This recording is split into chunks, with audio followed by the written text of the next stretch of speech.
தேனி மாவட்டத்தில் குற்றவாளி என கூறப்படும் நபர் என்கவுண்டர் செய்யப்பட்டு உயிரிழந்தாரா அல்லது உயிருடன் உள்ளாரா என போலீசார் தெரிவிக்காமல் மக்களை குழப்புவதாக குற்றச்சாட்டு எழுந்துள்ளது.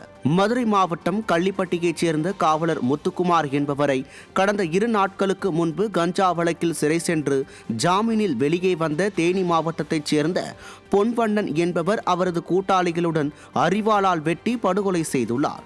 இதையடுத்து தப்பிச் செல்ல முயன்ற பொன்வண்ணனை பிடிக்க முயன்ற போது பொன்வண்ணன் போலீசாரை தாக்கியதாக கூறி அவர் என்கவுண்டரில் கொலை செய்யப்பட்டதாக தகவல் வெளியானது.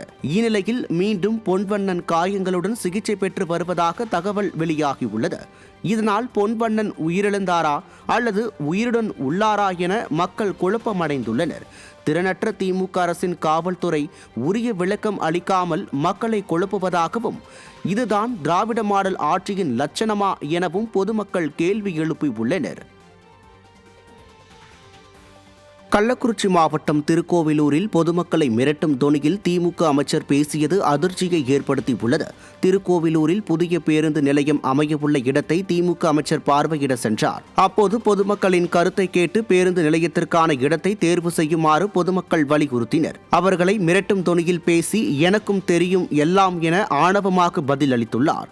மேலும் பொதுமக்களின் எதிர்ப்பையும் மீறி ஏரி புறம்போக்கு நிலத்தில் விழுப்புரத்தில் பேருந்து நிலையம் அமைப்பதாக ஆணவமாக கூறினார். சின்ன மழைக்கு கூட விழுப்புரம் பேருந்து நிலையம் மூழ்கி வரும் நிலையில் திருக்கோவிலூரிலும் அதே பாணியில் பேருந்து நிலையத்திற்கு இடம் தேர்வு செய்ய உள்ளாரோ என பொதுமக்கள் கேள்வி எழுப்புகின்றனர்.